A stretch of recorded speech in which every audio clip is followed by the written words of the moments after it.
sonhar grande e sonhar pequeno tem o mesmo trabalho. É melhor sonhar grande, faz um planejamento. Se der errado, você pelo menos chegou perto do que você pensou grande e não do que você pensou pequeno.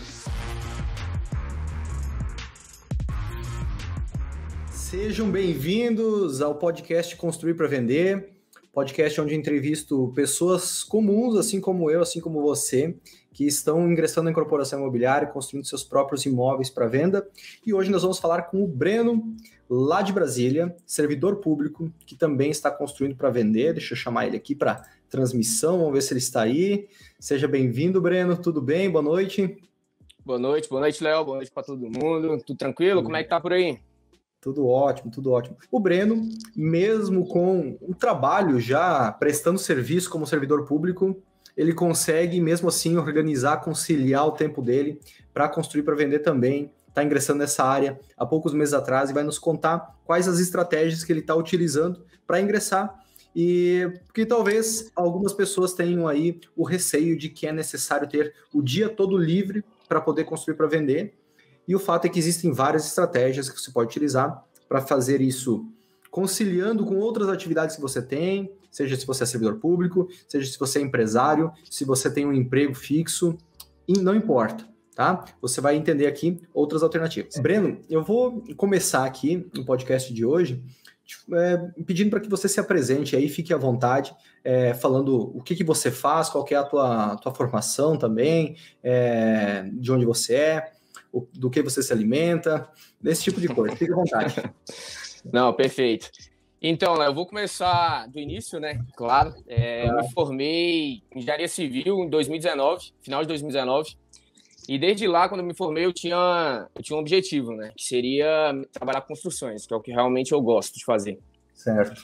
Só que como eu já sou servidor público, até na época eu já era também, o que eu imaginei? Eu tinha que conseguir algum meio para poder vincular e conseguir fazer tanto o meu trabalho quanto fazer o que eu gosto, que seria construir casas. Até então eu não estava com a ideia de construir para vender. Então o que eu fiz? Na faculdade eu tinha 2 amigos que a gente fazia trabalho juntos e, enfim, gostamos muito do trabalho dos outros. E o que a gente decidiu fazer? Abrir uma construtora, né, em parceria. Abriu nós 3 a construtora e estamos aí desde 2019 dando cara tapa no mercado. 2019. Isso. Só que eu lembro que eu estava assistindo os vídeos seus e você também começou da mesma forma, né? Lá com o estagiário, foi trabalhar com obra, aí você viu que dava muito problema, dor de cabeça, e você decidiu trabalhar com questão de incorporação. Na nossa situação, foi praticamente a mesma coisa. A gente começou a trabalhar, começou a tomar muita porrada do mercado, não ia para frente.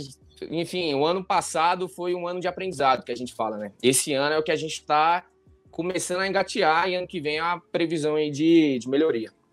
Perfeito. Aí o que a gente decidiu? Final do ano passado, a gente fez um planejamento estratégico da empresa e a gente decidiu, vamos mudar os nossos ares. Vamos pivotar a empresa. A gente mudou de segmento, né, de público, mudamos, enfim, vários estilos, padrões, valores que a gente agregava na empresa, modo, enfim, tudo.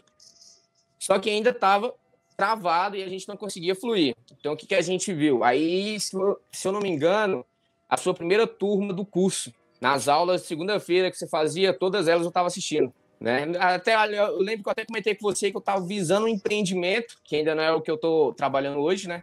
Que era diferente, era um empreendimento de baixo padrão, né? CVA. E eu estava querendo viabilizar esse empreendimento. Eu comecei a assistir as suas aulas. E quando você lançou a primeira turma, eu fiquei em dúvida entre o seu curso, porque você acabou era novo na internet, né? E tinha uma outra pessoa vendendo outro curso que era diferente, era um setor de financiamento, né? De construir utilizando financiamento, só que voltado para cliente. Só que na ideia, como a gente estava já com um planejamento estratégico voltado para trabalhar com financiamento imobiliário pela Caixa, eu optei por outro curso, por fazer a aquisição do outro curso. E seguimos, enfim, não deu muito certo, travando tudo, eu assistindo as suas aulas na segunda-feira, aí eu falei que foi a pior coisa que eu tinha feito na época, foi ter feito essa escolha, né? Porque aí você ficou um tempo sem abrir turma. Aí o que eu fiz? Não deu certo, sentamos de novo, readequamos tudo de novo, falamos assim, vamos lá agora. Já temos know-how, né, de construção, já facilita, principalmente eles lá que estão na execução, né? Eu fico mais no questão de gestão, essas questões. Contando dinheiro. Aí comprei o seu curso. Aí como eu comecei a fazer o seu curso, como eu já tinha um know-how de construção, né? Eu não, mas os meus sócios, que a gente juntou tudo, a gente conseguiu fazer com que o empreendimento andasse mais rápido. Então, eu consegui, naquelas suas aulas, que você passava segunda-feira, agregar os valores que você já passava, já consegui colocar na empresa. Com isso, eu consegui chegar onde a gente pretendia, que era o quê? Atingir o nosso público e conseguir pegar várias obras de clientes, né? Que era o nosso objetivo principal. Junto com isso, o que a gente está fazendo agora? Trabalhando em dois segmentos, tanto na incorporação quanto construir para o cliente. E hoje a gente está tentando, vamos dizer assim, alavancar mais, né, nessas duas modalidades. Aí, diante disso, junto com como é que eu consegui fazer, já que você comentou aí que eu sou servidor civil, servidor público. Durante o dia, a gente fala que de 8 às 18 você trabalha para pagar suas contas, né? E à noite você trabalha para tentar atingir seus objetivos, né? Exatamente. Então, o que eu fiz? De 8 à meia-noite, enfim, 1 hora, o que fosse, eu estava lá resolvendo as pendências, enfim, da empresa, ou de gestão, visão, o que dava para fazer para mudar, para melhorar, e assim foi até o dia de hoje. E o meu intuito é que chegue um dia, né, que eu consiga optar, sair, né, de ser servidor público, que é o meu objetivo é sair e ficar trabalhando apenas na incorporação, na construção civil, que é o que realmente eu tenho, vamos dizer assim, tesão em trabalhar. Ótimo. Cara, foi coincidência, tá? Para quem tá assistindo aí, assistiu semana passada, quando eu vi ali a descrição do Breno, né? O Breno já está há um tempo na comunidade e eu lembro dele das aulas ao vivo. Eu vi ali na descrição do vídeo, eu pedi pro Lucas, né, que organizou a live. Cara, é servidor público o Breno, porque a semana passada também tinha um servidor público. Eu achei legal isso aí, legal. Saber que está conciliando, né, com outras atividades. Você está, como construtor, prestando serviço, está como incorporador, construindo patrimônio, que esse é o objetivo da incorporação, não é ganhar dinheiro para ir viajar, mas sim, também, né, a gente também quer aproveitar a vida, obviamente, mas é fazer o que você falou, ó, das 8 da manhã às 6 da tarde, das 8 às 18, a gente paga os boletos, né, como todo mundo.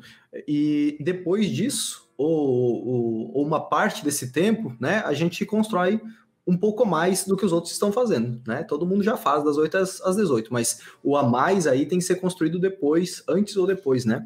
E interessante que acho que você participou então desde o começo, né? Faz exatos 1 ano que eu estou dando aulas ao vivo toda segunda-feira. Inclusive, galera que está aí, que ainda não está participando das aulas aí, toda segunda eu dou aula ao vivo lá no canal do YouTube, no Angel Ribeiro, né? E que você começou a extrair o que eu não ensinava diretamente, que é prestar serviços de construção, né? Exato. Eu diria até, Léo, que nem é apenas isso, né? Porque quando a gente trabalha com público, cliente, enfim, qualquer questão, principalmente relacionamento, a gente tem que ter características diferentes, né? Não é simplesmente você chegar lá, vamos supor o seguinte, casa é um sonho, né? Seja você vendendo para uma pessoa em corporação ou você construindo do zero com um cliente que te contratou e quer que ter aquele sonho realizado. Sim. E são valores grandes, né? Então, não é simplesmente você chegar e falar o seguinte, eu sou construtor, ou mesmo que eu não seja engenheiro, eu sou construtor, tenho um engenheiro que trabalha para mim, me dá aí 500 mil, um exemplo. Esse projeto aqui eu construo para você e vou te entregar pronto. É o que a gente mais vê por aí, né? Tanto é que uma das grandes dificuldades que a gente teve foi, não de certa forma, competir, né? Foi mostrar o diferencial que tem desses trabalhadores para nós. Por quê? E como que a gente consegue fazer isso? Agregando valor. Como que eu agrego valor? Um exemplo, a forma como você transmite e você fala para a audiência que o orçamento não é feito por metro quadrado. O orçamento é feito depois de você pegar o projeto todo, vai detalhar ele todo, vai ter um orçamento executivo e aí você tem o valor real da obra. Olha a sacada. Quando você está numa reunião com o cliente, isso eu peguei com você, quando você está com uma reunião com o cliente, você passa isso, aquela reunião inicial, ele já vê, agregou valor, porque o outro, ele falou que, por, sei lá, 2.500, constrói a minha casa por metro quadrado tranquilo, me entrega. Aí ele já começa a ver os diferenciais. E isso, como a gente mudou o público de médio para baixo padrão e a gente está atingindo agora o alto padrão, isso é muito importante. E a gente não estava conseguindo linkar esses atributos para poder fechar e fazer a roda girar. Exato.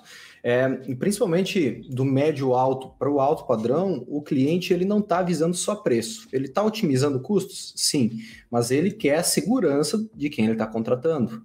Se você não demonstrar profissionalismo, se é mais um que está fazendo conta de padaria, ele não vai se sentir seguro, né?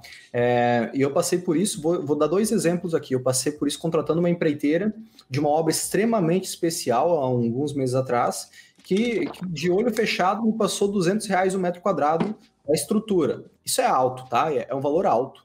Mas para uma obra especial era baixo. Eu falei assim, esse cara vai quebrar se ele fechar por R$200, eu não vou fechar com ele.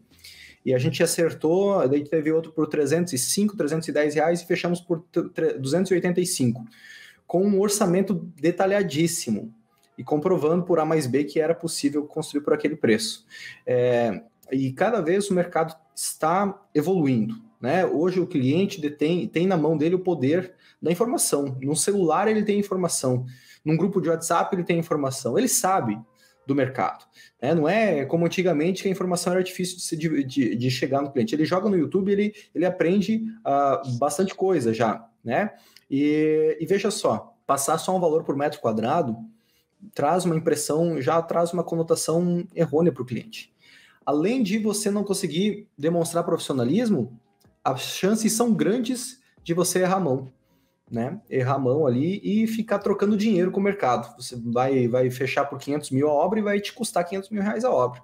E aí você tem aquele volume de dinheiro passando na tua conta, mas chega no final do mês para comprar o peru de Natal ali, cara, cadê o dinheiro? Né? Não sobrou para pagar o 13º da equipe. Então, e eu digo até mais, né, Léo? Se me permite. Por exemplo, com certeza, fica à vontade. A gente vê, tá no meio, a gente tem um contato com muitos construtores, né? E a gente vê que tem construtores que têm várias e várias obras, tá? Gerenciando 5, 7 obras, e ele não tem o controle do fluxo de caixa, que é uma das ferramentas que você ensinou também numa das lives de segunda-feira. Por quê? Vamos supor o seguinte, cada obra tem sua etapa, tem fluxo de caixa de cada obra, tá rodando ao mesmo tempo, só que em etapas diferentes e montantes de desembolso diferentes.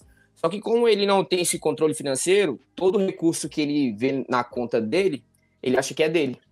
Não, eu tô com dinheiro em conta, eu tô tranquilo. Aí tá chegando no final da obra, ele não fechou mais obra, então não tem mais dinheiro entrando, como é que ele entrega? Aí as construtoras quebram. Aí deixa o cliente na mão, aí elas acham, aí generaliza, né? Todo construtor é picareta. Aí já vem assinar o contrato com o pé atrás. Não, mas se você não entregar, né? Não, fulano ali falou que ia entregar, não entregou.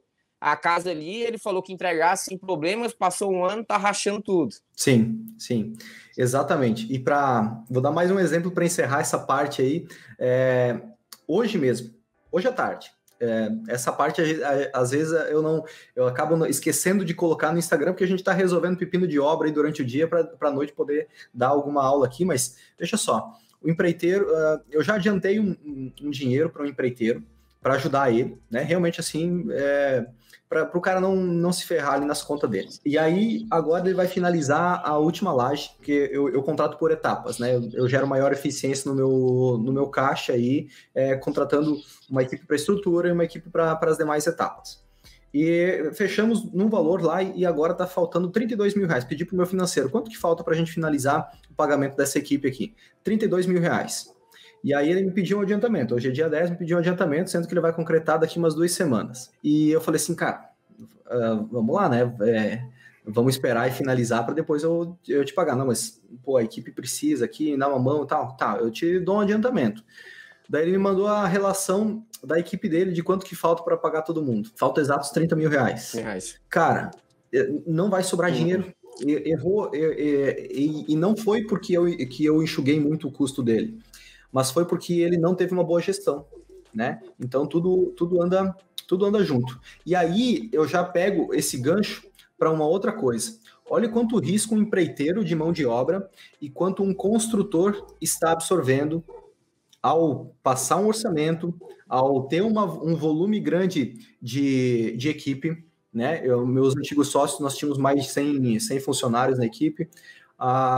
olha só, passa muito dinheiro na conta e dá essa impressão, Breno, que você falou, de que está sobrando dinheiro, que está, né, que tá bem. E de repente começam a surgir demandas ali, e no final das contas ali empatou, até ficou negativo. Então, da mesma forma que e você comentou no início que as nossas histórias são parecidas, eu falei, cara, eu não quero mais prestar serviço porque é muito risco, é muito pepino, pra não tanta rentabilidade assim. Verdade. Tem gente que vai falar o contrário, não, mão de obra dá dinheiro, mas então se desse tanto, se fosse tão bom assim, por que todo empreiteiro quer se tornar construtor e por que todo construtor quer se tornar incorporador? Exatamente. Porque a cereja do bolo está na incorporação imobiliária.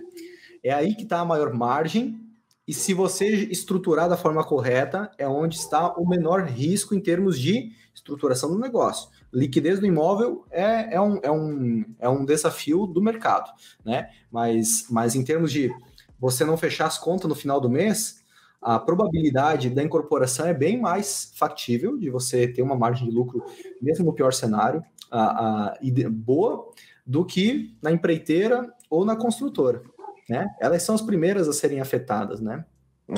Exatamente. E você tá hoje, então você tem uma construtora, né? A Voiter, pronunciei certo? Isso. Voiter Construção Civil. Perfeito. Que é uma construtora, vocês prestam serviço. Para quem não conhece aí a diferença entre construtora e incorporadora, só para contextualizar aqui, uma construtora ela presta um serviço na construção civil.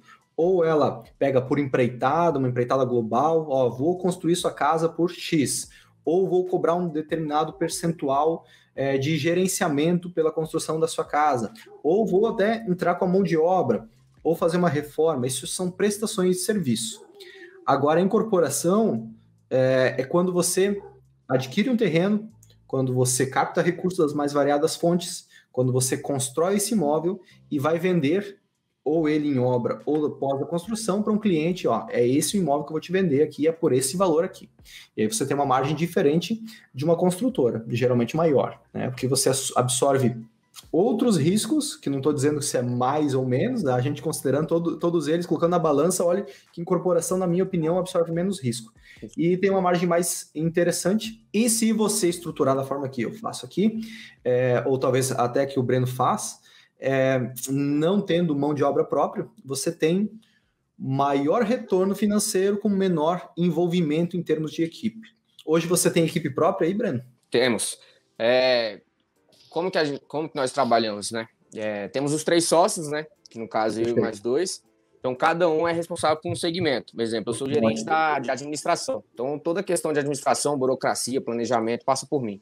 Certo. Tem um que é o gerente de obras, e o gerente de projetos. Então, a função de cada um é gerir todo esse segmento, que em tese a gente dividiu a empresa nessas 3 para ficar mais fácil a coordenação. Questão de funcionários que a gente trabalha. Eu trabalho quase da mesma forma que a sua, se não me engano, a mesma também. A gente gosta de trabalhar só por empreitada, né? Se caso for construção, por etapas também, a gente faz da mesma forma. E questão de carteira fechada, é só quando a gente for expandir o escritório, né? Que aí a gente vai realizar a contratação. Questão de arquiteto, né? Fazer projetos, enfim, a gente tem parceiros, que é a melhor forma que eu acho de trabalhar, que agrega muito. Tanto que eu levo o cliente para eles trazem cliente para nós e um ajuda o outro e todo mundo cresce junto. Exatamente, até porque a gente não é bom em tudo, né? Não, se a gente começa a absorver tudo, nós tornamos um pato, né? O que é um pato? É aquele que voa, nada e caminha, mas não faz nenhum direito. Não nada direito, não voa direito e não anda direito. Então, se a gente vai se especializando em uma área, nós nos tornamos referência em uma região, né? Pode não se tornar referência, assim, em termos da sociedade, em termos de concepção das pessoas, dos nossos clientes, mas nós nos tornamos especialistas naquilo que a gente faz. A gente cria processos internos e o negócio flui de uma forma melhor, né? Você consegue medindo, você consegue fazer gestão. Só rapidamente aqui, só para você ter uma ideia, quando a gente começou, a gente já não faz tudo. Engenheiro civil faz tudo, né? Quando se forma. A gente pegava reforma, pegava construção, pegava ampliação. Meu teto tá infiltrando, vamos. Enfim, era um faz tudo. E fazia nada certo, dava furo em tudo. Por quê? Porque a gente não tinha um know-how, não tinha um conhecimento, a gente não conseguia fazer uma gestão de processo. Sim. Por isso, um dos fatores deu errado. Exatamente. Quando eu me formei, né, que eu decidi, eu não vou mais ser corretor de imóveis, eu vou ser engenheiro e vou construir para vender. Mas até eu conseguir estruturar o primeiro negócio, até entender como fazer, ligar os pontos e tal, comprar terreno, estruturar o negócio, demorou um tempo. Durante esse tempo, os boletos chegam por baixo da porta, pelo e-mail, pelo WhatsApp. Agora eles não vêm só por baixo da porta mais. Então a gente tem que pagar as contas no mês. E aí o que eu fiz? Pô, cara, eu era um corretor eu sempre fui corretor de imóveis durante a faculdade de engenharia. Trabalhei pouquíssimo tempo, tive pouquíssima experiência com a execução de obras. E aí, o que aconteceu? Me formei, eu não sabia efetivamente fazer o que tinha que ser feito em termos de o que o engenheiro faz normalmente. Então, mas eu queria ser um engenheiro, né? Eu tinha que pagar, eu tinha que prestar serviço. O que eu fiz? Eu criei um folder com tudo que o engenheiro faz, não com tudo que eu sabia, né? O engenheiro faz o quê? O engenheiro faz vistoria, faz laudo, faz gerenciamento de obra, faz acompanhamento técnico, eu coloquei tudo aquilo lá no folder, né? E aí eu saí panfletar, e aí começou a aparecer laudo, começou a aparecer vistoria, e a primeira que eu fiz, fechei, tá, agora tenho que aprender a fazer essa vistoria, que eu fechei, não sei como fazer. Mas é assim no início, tá tudo bem. Só que depois que a gente vai refinando, né, Breno, a gente vai começando, pô, aqui dá mais rentabilidade, eu tenho menos bucha para resolver, menos pepino, eu gosto mais, isso é importante, tem que sentir prazer no que está fazendo também, senão de nada adianta só ganhar dinheiro. E a gente vai, vou por aqui, né? E nesse processo também tem um grande fator que ele é crítico, né? Que todo mundo acha, vou me formar, vou abrir uma construtora, vou ser empreendedor, vai dar tudo certo, é 100%, todo mundo... Porque as histórias de sucesso estão aí, né? Agora as histórias de fracasso ninguém conta. Não aparece. Desconte, não aparece. Aí, um dos grandes fatores que a gente pensou, que a gente conseguiu, um ano, já no último ano da faculdade, já estava estruturando, né? Pensando em tudo, estudando. O que leva um empreendedor que iniciou a desistir de empreender no futuro? Quando ele não consegue quantificar os seus riscos, entra com os 2 pés em uma determinada área, não consegue mais levantar, morre afogado, que um trauma. O que ele vai fazer? Vai ser contratado por um empreendedor que conseguiu quantificar os seus riscos, foi só com o pé e conseguiu seguir a caminhada em frente. Cara, que interessante isso aí. Que interessante essa sacada. Eu nunca pensei dessa forma. E faz total sentido. Faz total sentido.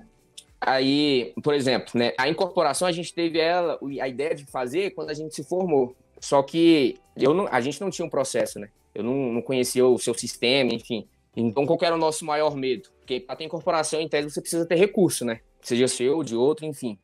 Era que não desse certo. Se desse errado, qual seria o tamanho do prejuízo? O tamanho de uma construção. 500 mil, 600 mil, 1 milhão, depender. Iríamos conseguir levantar depois de um prejuízo desse? Não iríamos. Então, o que nós decidimos? Vamos entrar prestando serviço de construção. Por quê? Porque, em tese, a gente consegue começar construindo com o dinheiro do cliente que nos contratou. Então, o risco é menor. Vamos seguir a caminhada, vamos acumular capital e a gente constrói a nossa casa. Olha a ideia lá no início. Aí, o que vem a sacada depois? Processo. Vai caminhando, vai aprendendo, vai ajustando.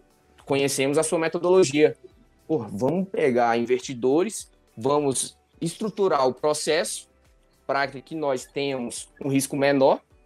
Vamos entrar compartilhado o risco com terceiros, vamos fazer um empreendimento e a gente divide os lucros. Olha a sacada maravilhosa. Exatamente. Você diminui muito a tua curva de crescimento financeiro, profissional, de todos os níveis. Porque se você for, durante vários anos, sendo construtor, prestando serviço, você vai acumular uma certa grana se você for disciplinado, sim. Se você não for disciplinado, cara, você vai tirar teu prolabore e vai ficar por isso aí. E aí? Agora, eu também fiz exatamente o que você fez. Eu prestava serviço de engenharia, paralelamente, que era o que pagava as minhas contas, né? No escritório de arquitetura e engenharia, gerenciamento de obras, mão de obra, a gente fazia de tudo, né? E paralelamente fazendo a primeira casa em parceria com investidores, com um percentual pequeno aí de lucro. Não, hoje o meu percentual aumentou, né? Chega a 50% quase aí, do empreendimento. Dá para até aumentar, mas eu faço questão de entregar um valor bem interessante para o cliente.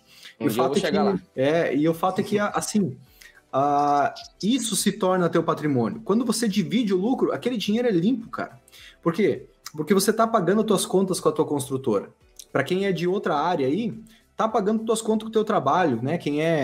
Eu sei que esses dias eu entrevistei aqui o Alisson Rezende, ele é vendedor de roupa, né? Claro, o cara é vendedor de roupa, ele tá fazendo casa para vender em parceria com investidores. Então, ele vende a roupa e paga as contas dele.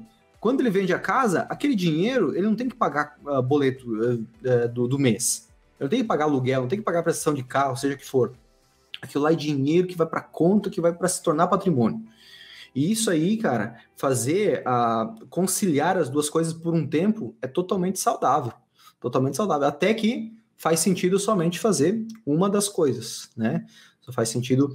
E mesmo hoje, né? Você deve estar acompanhando aí.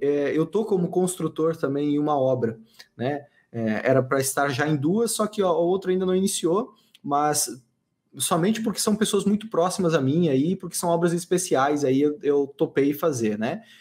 Que traz uma rentabilidade, imagina, uma casa de 2.000 metros quadrados, de alto padrão, um gerenciamento aí entre 10% e 15%, sobre o custo de construção, uma obra aí de 12, 18 meses, realmente é uma rentabilidade bem interessante.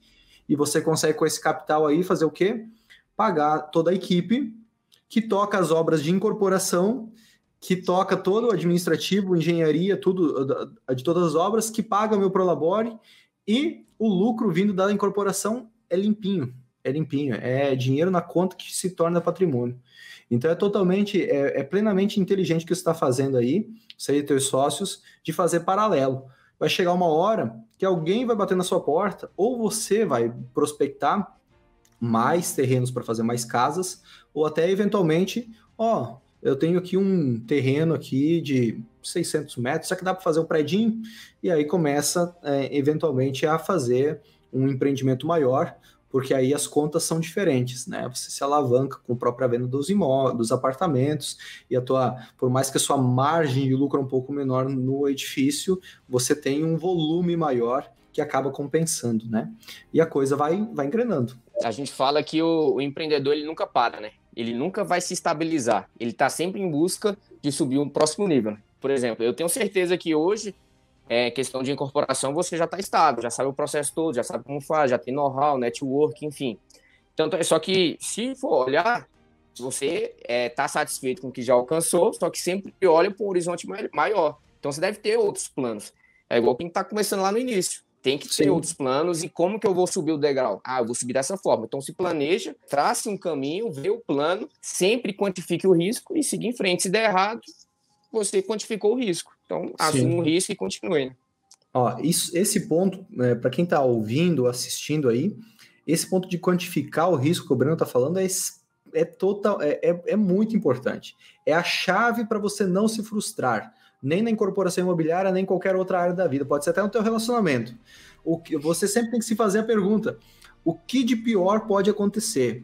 E se isso acontecer, o que eu vou fazer e como que eu vou me sentir? Isso parece uma pergunta de coach, né? De coach, mas é muito importante fazer esse tipo de pergunta para você mesmo, ou para sua empresa, ou para sua equipe, ou como nós chamamos no método Domus, traçar o cenário adverso, que é o pior cenário. Se der errado isso aqui, se você tomou a decisão de fazer uma casa redonda, mas o mercado não quer uma casa redonda, eles querem uma casa quadrada. O que você vai ter que fazer para reverter aquela situação, para ter o menor impacto negativo possível no teu fluxo de caixa, ou qual que é o pior cenário aí de rentabilidade desse teu empreendimento? Porque se você está quantificando isso, se você está colocando no papel e você cria um plano de ação para esse pior cenário, a sua expectativa já está atrelada a isso, você não se frustra tanto e você já tem um plano de ação caso isso venha acontecer. Então é importantíssimo. E lembrando que eu sempre falo isso, já está virando um jargão, mas que o primeiro imóvel não é para ganhar dinheiro, o primeiro imóvel é para você construir sua marca, para você aprender o processo, para você colocar dinheiro no bolso dos teus parceiros, para você entender como que funciona esse negócio. Para os próximos, sim, aí você a pisar no acelerador, né? Mas o importante é dar o primeiro passo. E quando a gente pensa dessa forma, né, Breno? Eu ouvi que você falou no início do podcast que vocês tinham receio de que, e se não der certo, né? Se a gente perder 500 mil, 1 milhão de reais no primeiro empreendimento, quanto tempo? Ou será que vamos conseguir dar a volta? Sim. Mas quando você traz para o presente a pior hipótese que pode acontecer, a pior hipótese pode ser empatar, se eventualmente você não errar a mão na qualidade da execução da obra, né, em como ela foi feita, você tem uma obra boa, você tem um empreendimento de qualidade ali, bem feito, só ele não está tendo a liquidez que estava sendo esperada, mas na pior das hipóteses vai empatar. Esse é o cenário adverso de um produto bem construído ao menos. Vai empatar. Exatamente. Tanto é que no início a gente tinha essa visão porque eu não tinha o know-how, ou eu não conhecia ninguém que tinha executado e eu não sabia como que era feito o processo. Então, na minha cabeça, na cabeça, eu acho que da maioria das pessoas que nunca viu um processo desse funcionar, acha que vai construir, não vendeu, é o fim do mundo. Acabou, morreu, agora já era, eu tô com 1 milhão ali, é dívida, é não sei o quê, vou ter que vender, eu vou morar onde, minha família, mas não é bem assim, né? Porque quando a gente para analisa, olha como é que pelo menos a gente fez o cenário para a gente quantificar o nosso risco. Vamos supor o seguinte, temos já a previsão de projetos, enfim, né, da casa, temos mais ou menos a estimativa de quanto que vai ficar. Pior cenário, passou lá os 6 meses depois da casa concluída. Não está saindo. É a primeira, né, quantificando os riscos. O que nós vamos fazer? Vamos tirar todo o nosso lucro, vou jogar o preço, o valor da casa lá embaixo e eu vendo a casa. Pago quem eu peguei o dinheiro emprestado, né, colocar dessa forma. Qual é o meu risco? Nenhum. O que eu ganhei? Experiência. Já subi um degrau. Para a próxima, o que eu vou fazer? Eu vou aperfeiçoar o meu processo, vou analisar o que eu errei, vou melhorar, vou fazer de novo e agora vai dar certo. Ah, Breno, quantificar o risco. Se der errado de novo, o que vai acontecer? Vou zerar novamente o meu lucro. Pô, tô no início, tô na caminhada, não tem problema, não é demérito para ninguém. Ah, na primeira eu tenho que acertar, tenho que ter um lucro de 30%. Não, quem falou que você tem que ter? Essa pressão ela só atrapalha, ela não estimula, né? Ela atrapalha a pessoa, porque ela tá com uma expectativa que pode ser que não aconteça, né? Pode ser que aconteça, se tu fizer tudo certo, se você seguir uma metodologia, é provável que você tenha lucro, é provável. Mas pode ser que não aconteça. Agora é libertador você se preparar para eventualmente empatar. Por isso que, até eu acho que ontem, semana passada, alguém me pediu uma caixinha no Instagram, acha que eu devo largar meu emprego para somente construir para vender? Não. Continua fazendo o que você faz, que esse é teu feijão com arroz, e você já faz e tá te pagando as tuas contas, e faça paralelamente. Ah, mas eu vou ter que trabalhar daí mais do que o meu horário comercial e talvez final de semana? Sim, e é assim que se constrói algo na vida, não é diferente, não é das 8 da manhã às 6 da tarde que se constrói algo na vida. Mas com isso, a partir desse teu primeiro empreendimento, se não deu tão certo quanto você imaginava, teu emprego tá lá, você aprendeu pra caramba, vai pro próximo já mais afiado. Se deu certo, você já tem o dinheiro na conta, pode talvez até programar aí esses recursos que sobraram para você se manter por um período, e aí sim fazer mais obras, né, cobrar um gerenciamento, né, ter um prolabore pelo gerenciamento das próximas obras e assim poder pagar as contas, e aí escalar, né, a partir desse primeiro. Mas primeiro tem que finalizar o primeiro ciclo, né? E Breno, falando sobre o teu empreendimento, me passe aí os pontos principais dele aí, qual que é a projeção, qual que é as características da casa, qual que é a projeção de faturamento dela, o tempo de construção, passa um panorama geral para nós. Quando decidimos fazer a incorporação, comprei o seu curso, estava fazendo, enfim, visitamos vários condomínios, diversos aqui em Brasília. Só que aqui tem uma grande particularidade, né? A maioria dos lotes aqui são irregulares, né? Só tem cessão de direito. Então, são poucos que são regulares. E um dos grandes diferenciais é você ter uma casa regularizada para você poder vender e poder utilizar o financiamento para venda, né? Facilita. Até questão de segurança também. Sim. Então, fomos em todos, verificamos, enfim, decidimos nosso padrão, que seria o alto padrão, achamos o condomínio. Deu tudo certo. Já temos o local. O que nós temos que fazer agora? O investidor. Que esse foi o nosso calcanhar de Aquiles. Por quê? Porque fizemos tudo que você comentou. Levanta 50 nomes, enfim, começa a falar, só que a gente estava recebendo muito não. Era não em cima de não e, assim, todo mundo gostava da proposta. É aquele grande dilema, né? Quando o não. Aquele não, mas passa a mão na cabeça. Não vou entrar agora, mas eu tenho certeza que vai dar tudo certo. Vocês, enfim, têm uma cabeça muito... Isso é fantástico, só que eu não vou entrar agora. É aquele não, só que passa a mão na cabeça, né? Aí, o que nós pensamos em fazer para viabilizar? Como a gente já tinha feito alguns cursos se especializados em financiamento imobiliário, aí até uma das possibilidades que você deu no curso, o que decidimos? Vamos pelo menos juntar 3 pessoas, que é mais fácil do que achar vários investidores, já que a gente estava tomando muito não. Vamos pegar o contra-cheque deles, vamos levantar o capital junto com a Caixa, vamos levantar apenas uma parte em dinheiro, que a gente vai achar alguma forma de levantar, que é menor, é mais fácil, e vamos viabilizar o empreendimento. Foi dessa forma que a gente conseguiu viabilizar. Por quê? Porque uma grande dificuldade que a gente tem é porque somos teoricamente novos, né? Sim, normal. E a grande dificuldade de pessoas novas propor algo grande é a falta da confiança. Uhum. Normalmente assim, né? São muito novos, enfim, não tem muita certeza, garantia. Então vamos fazer o seguinte, diminuímos a amostra que a gente precisaria e ficou mais fácil. Conseguimos capitalizar. O que a gente precisava? De uma arquiteta que tinha um conhecimento, know-how, para entrar como parceira, né? Porque um dos grandes atributos que você também comenta é o quê? Você trazer como sócio, trazer como parceiro, porque ele vai ser um dos grandes interessados. E querendo ou não, um dos grandes diferenciais nessa modalidade é a arquitetura. Conseguimos também, deu tudo certo com a arquiteta. Você falou de números, né? O empreendimento total, já com o lote é barato. Comparado aí a Balneário, aqui é muito barato. Está em torno de 360 a 390 mil.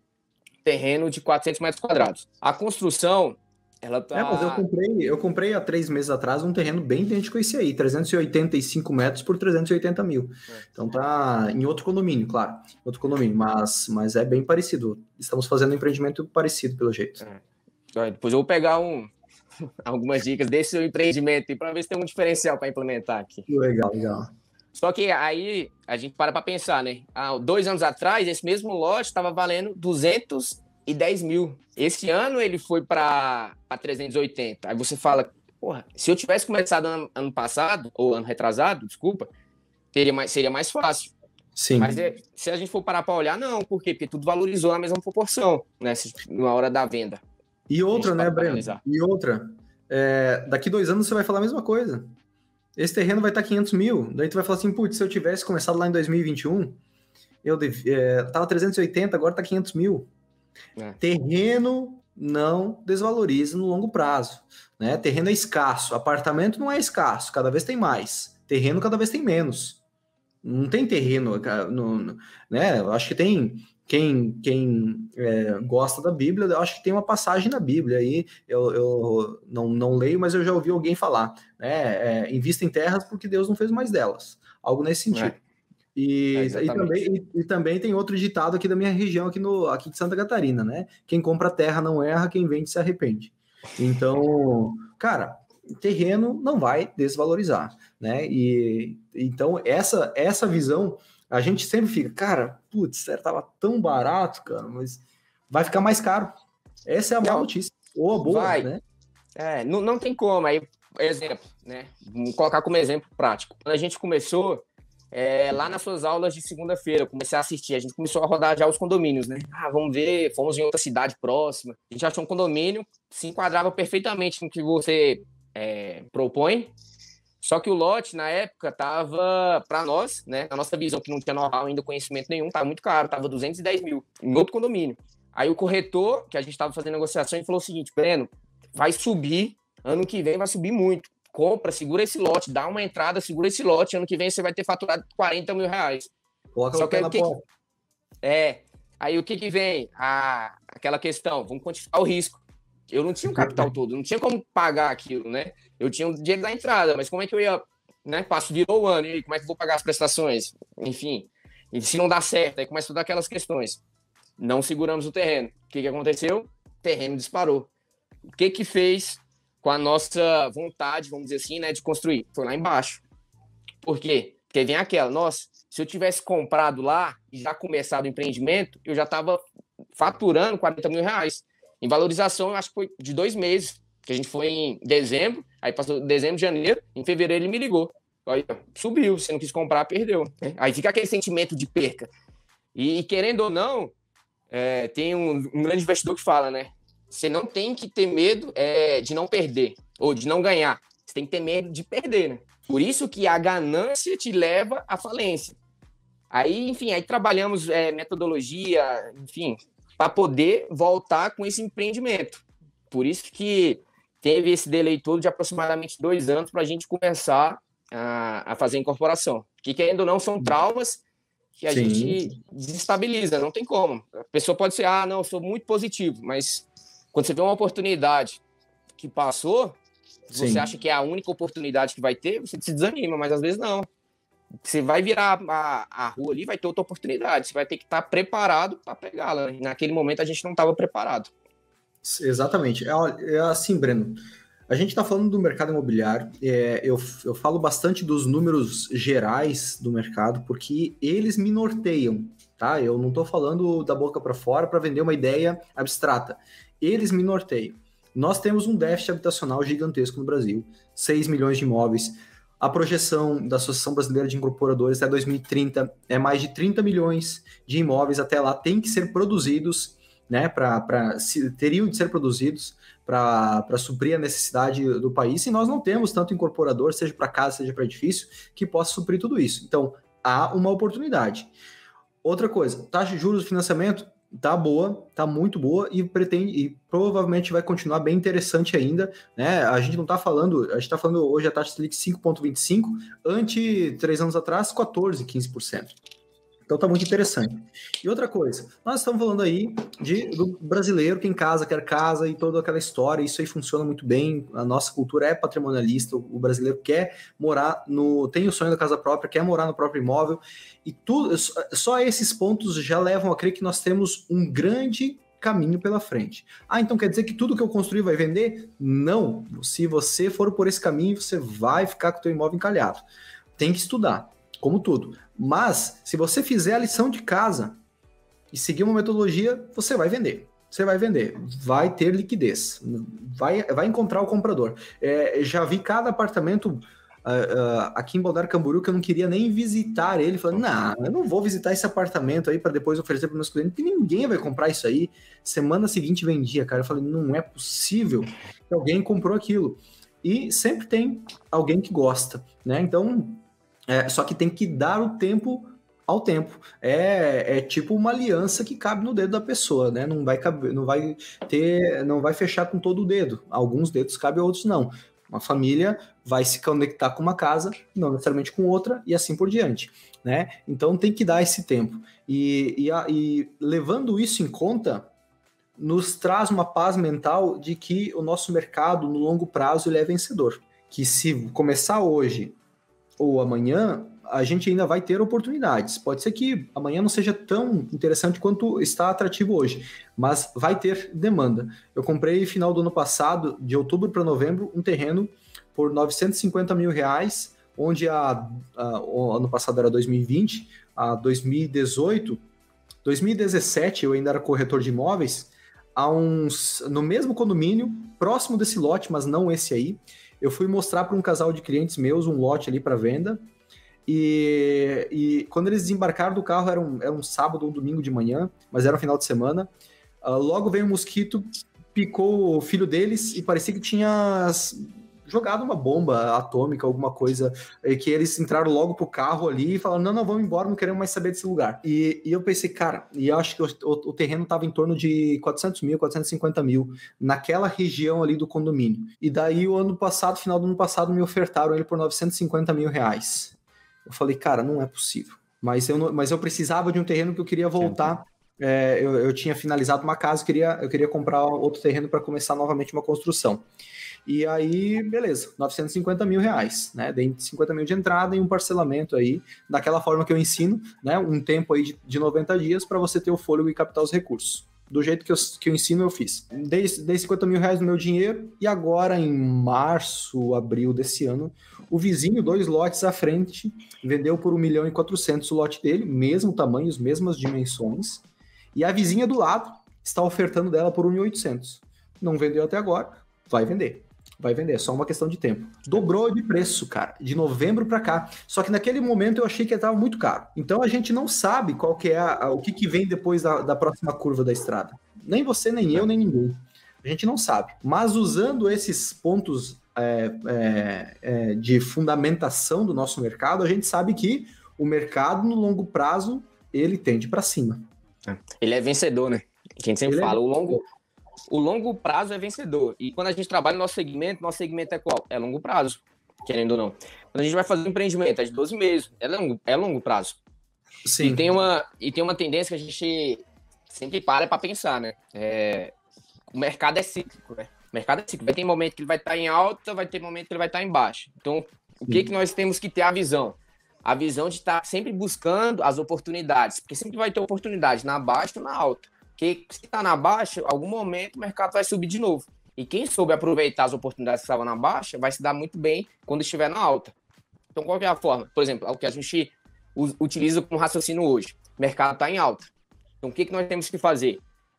Trabalhar, levantar métricas, enfim, algumas metas que nós temos que atingir para quando o mercado chegar na baixa, né, relativamente baixa, que a gente não sabe quando que vai ser a baixa, em que nível que é baixa, a gente não consegue estipular isso. Só sabemos que vai acontecer, né? As melhores opções vai aparecer para quem estiver preparado. Exato. E como se prepara? Estudando o mercado. Não tem como, vai ter que estudar, vai ter que estar lá, experiência. Como que, né, um exemplo, como é que você conseguiu aprender esse mercado?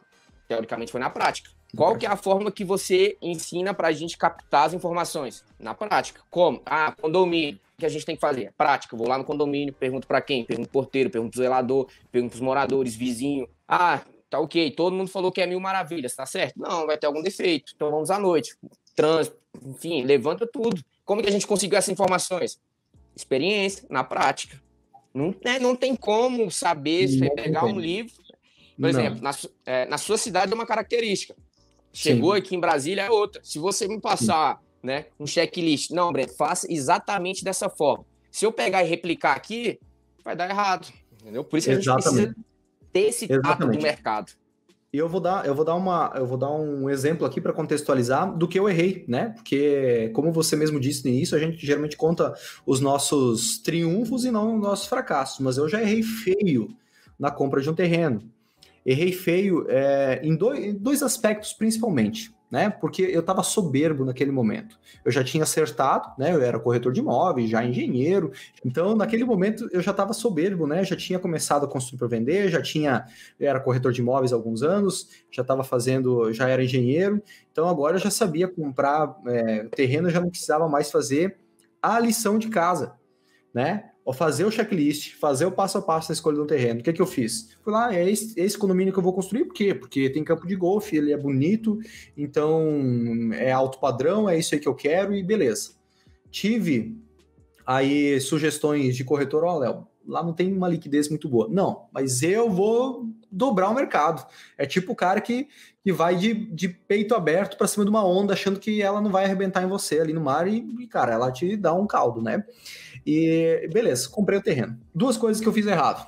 Ele tinha a incorporadora não estava com saúde, ela já tinha vários, por mais que fosse centenária, ela não estava bem das pernas e quebrou depois que eu já tinha dado 120 mil reais de entrada no terreno. Beleza. Mas antes disso, comprei o terreno, lindo, campo de golfe no meio, o pessoal jogando golfe, andava de carrinho de golfe lá, ia lá ver o terreno lindo, top, eu escolhi muito bem o terreno em si, né? Foi uma escolha boa, forma de pagamento muito boa, 50 mil reais de entrada, carência de 15 meses, ou seja, eu conseguia construir e vender dentro desse período sem expor mais capital no terreno, muito interessante a venda, e ainda parcelado em 100 vezes depois da obra, depois desses 15 meses, que eu poderia passar esse parcelamento direto para o cliente, se assim ele quisesse. Então, também não posso me apedrejar, né, porque partes eu escolhi bem. Mas uma coisa é não ter visto a saúde financeira de quem estava me vendendo. Outra coisa que eu não fiz certo, o que você acabou de falar. Em outros momentos naquele condomínio, ir várias vezes lá, namorar, falar com todo mundo, falar com o zelador, falar com o porteiro, falar com o cara que faz a segurança, a ronda, né? Qual que é o pior ponto daquele condomínio? O que ninguém está querendo falar? O que todo mundo esconde? Né? Esse tipo de pergunta aí revela muita coisa. E aí eu fui descobrir uns dias depois que tinha a invasão naquele condomínio de capivaras. Ah, o capivara, um bichinho bonito. Cara, o capeta, velho, o capeta era um bando de capivara, tipo 15, 20 capivaras assim.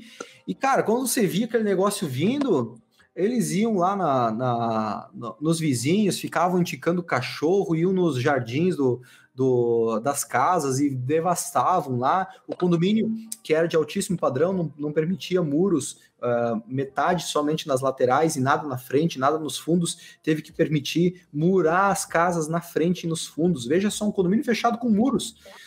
Isso, né, quebra, e eles não podiam fazer, eletrocutar a cerca, não podiam colocar uma tela mais resistente, nem murar ao redor do condomínio, porque era uma área de mangue. E aí, toda vez que eles tentavam pedir para o Instituto do Meio Ambiente, para órgãos ambientais, uma alternativa para conter a invasão das capivaras, falavam assim: ó, vocês é que invadiram o habitat delas, não é elas que invadiram vocês. Então, portanto, fiquem aí e deixem as capivaras com as consequências aí, se ajustem, né? Exatamente. E então corroborou vários pontos ali para que aquela minha aquisição não tivesse sido um sucesso, né? Então, o básico precisa ser feito toda vez. Mesmo que você já tenha tido histórico de sucesso, uma, duas, três vezes, naturalmente, né, o ser humano começa a se tornar um pouco soberbo, achando que já, ou falando somente sobre mim, né, começa achando, agora eu já sei a fazer, eu não preciso mais olhar, e você percebe que tanto no investimento imobiliário, quanto na compra de ações, quanto para quem anda de moto de alta velocidade, só acontece o acidente, só acontece o erro, quando a pessoa já está muito confiante daquilo. Porque se ela não está tão confiante, ela vai tomar todos os cuidados, né? Então, o principal ponto de cuidado é quando já deu certo algumas vezes, né? E tem uma grande questão, a questão do ego, né?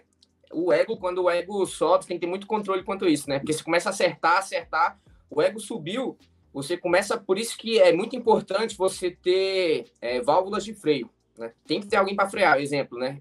Prática. Como é que a gente faz na empresa? Qualquer decisão tem que ter aprovação de pelo menos 2 sócios, né? Dos 3. Tem que ter no mínimo 2. Por quê? Questão de ego. Exemplo, aconteceu na prática. No primeiro ano, a gente fechou uma obra de médio padrão, deu tudo certo, fluindo. Caixa estava como? Daquela forma como eu te falei, entrando dinheiro sempre. A gente achava que estava como? Com dinheiro. Buscamos o primeiro empreendimento para fazer a incorporação de baixo padrão, que a gente pensou, vamos entrar com o pé mais baixo. Fomos numa cidade, não é aqui em Brasília, né, próximo. Tinha um lote lá barato, R$50 mil, né? Em comparação com o que a gente compra agora. Só que esse lote, ele era R$20 mil, subiu para 30, depois subiu para 50, e eles estavam construindo, desmembravam na metade, fazia 2 casas de baixo padrão, né, para vender no CVA, e vendiam. Só que junto com aí a gente comprou o lote e começamos a fazer os projetos. Só que nesse período veio a pandemia. Na pandemia, o que fez com os insumos? Disparou. Só que quando você chega no baixo padrão, no CVA, né, tem um teto. Se você passa daquele teto, você não consegue vender mais no CVA. E para a região, normalmente, só se enquadra naquele estilo que vai ter saída, né, venda. Final disso, estamos com o lote lá. Ficou inviável fazer a divisão e construir. Estamos com o lote parado agora. Só que, por quê? Porque a gente não estudou. Veio um corretor, né? A gente foi em 2 corretores, na verdade, falou que estava tudo mil maravilhas, levou a gente em 3 construtores que estavam construindo essas casas, falou assim, não, aqui construiu, vendeu, normalmente a começa sempre essa, né? Quando você pega só 1 ou 2. Aqui você constrói e vende, porque eles estão querendo o quê? Te vender o lote. Exato. Compramos o terreno, inviabilizou fazer a construção, estamos com o terreno parado lá agora. Só que o que a gente fez? Vai vender? A gente consegue vender. Vende um pouco mais barato ali, enfim, para dar vazão, né? Só que dentro, já com o know-how que a gente tem, que a gente conseguiu a expertise do mercado, a gente viu que é um grande potencial para fazer um empreendimento multifamiliar, mais baixo, pequeno ali, que possa viabilizar e ter um retorno melhor. Então, o que a gente está fazendo? Aguardando para chegar o momento certo de fazer, enfim, arrumar um investidor parceiro para fazer esse empreendimento tocar. Erros todo mundo vai ter, e principalmente questão de ego. A autoconfiança, ela te traz erros e prejuízos, assim, imensuráveis. Por isso que a gente sempre fala, tem que ter a válvula de escape. Porque quando um tá animado, é igual quando você chega numa reunião, né? Você entrou na reunião, se tá todo mundo pensando no mesmo caminho, você para ela, amanhã você começa no dia seguinte. Por quê? Porque tem que ter alguém que vai ter que estar no sentido contrário. Sim. Porque não tem como, ninguém pensa igual. Tem que ter uma visão, tem que ter um contraponto, né? E realmente, hoje o momento para Casa Verde e Amarela, CVA, para imóveis, para habitação de interesse social, não é um momento interessante. Eu falo para todo mundo, não aconselho entrar por esse caminho, porque a probabilidade de você empatar é muito grande. O custo da construção está muito alto, o custo do terreno está muito alto, teto de venda se mantém o mesmo, né? Então, nesse momento ainda não é viável. Vai ter que viabilizar em algum momento futuro, seja daqui 2 anos, vai ter que viabilizar. O governo vai ter que criar novos incentivos, novas estratégias, aumentar talvez o teto, conseguir um financiamento para o cliente de uma forma diferente, para poder viabilizar. Por quê? Porque o déficit habitacional principalmente está nessa classe, né? É onde está o maior volume de necessidade de imóveis, de habitação. Então, o governo, como uma entidade social, ele, de alguma forma, vai ter que viabilizar esses empreendimentos. Hoje não é viável, né? Então, se a pessoa quer construir para vender, vai para o médio, vai para o alto. Se quer começar agora, nunca teve um domínio, vai para o médio ali, né? Que aí você vai se encaixar no SBPE, você conseguir um recurso do banco para o seu cliente facilitado, um crédito facilitado, com em abundância, e você vai ter uma margem de lucro. Se eventualmente subir ainda mais o terreno, o custo da sua construção, e você não for mão de alface, não quiser vender esse imóvel no primeiro mês e aguentar um pouco mais, você vai conseguir vender esse imóvel com uma margem de lucro, ele vai se readequar a um valor maior, né? Então isso vai acontecer. Eu tenho uma pergunta para você, Breno, que a gente acabou divagando um pouco, e a nossa conversa está ótima, mas eu acabei não te questionando os números gerais. Qual que é o valor de venda dessa casa que você está viabilizando? De cabeça, assim, né? Eu estava dando uma olhada mais cedo. A gente está viabilizando esse empreendimento. O valor final dele vai estar entre 1,5 milhão. Vai estar entre 1,5 milhão ali, eu acho que é o esperado. Vai estar flutuando entre um pouco para cima e um pouco para baixo. O valor total que a gente teve de custo, né? Enfim, taxa de financiamento, todas as questões, vai estar em torno de 1 milhão e 300, se eu não me engano, 1 milhão e 200 alguma coisa. Vai estar girando nessa faixa. Aí temos os 3 cenários, né? Dentro dos 3 cenários, a gente está visando de lucro líquido. No adverso, está dando 160, 180 mil, por aí. Uhum. No ideal, está dando 300 e alguma coisa, 360 mil, se eu não me engano. Só que dentro disso, uma das sacadas que quando a gente utiliza o financiamento é quando a gente analisa o ROI apenas do aporte financeiro, né? Quando a gente analisa apenas o aporte financeiro, o ROI do empreendimento está dando 110% aproximadamente. Por quê? Porque eu vou estar investindo, no máximo, se eu não me engano, 180 mil reais. Uhum. Por quê? Porque como a gente conhece o processo do financiamento, a gente consegue utilizar, não brechas, né? Meios que a Caixa te dispõe para você utilizar menos recursos. Um exemplo, esse recurso vai ser necessário, eu só vou precisar para quê?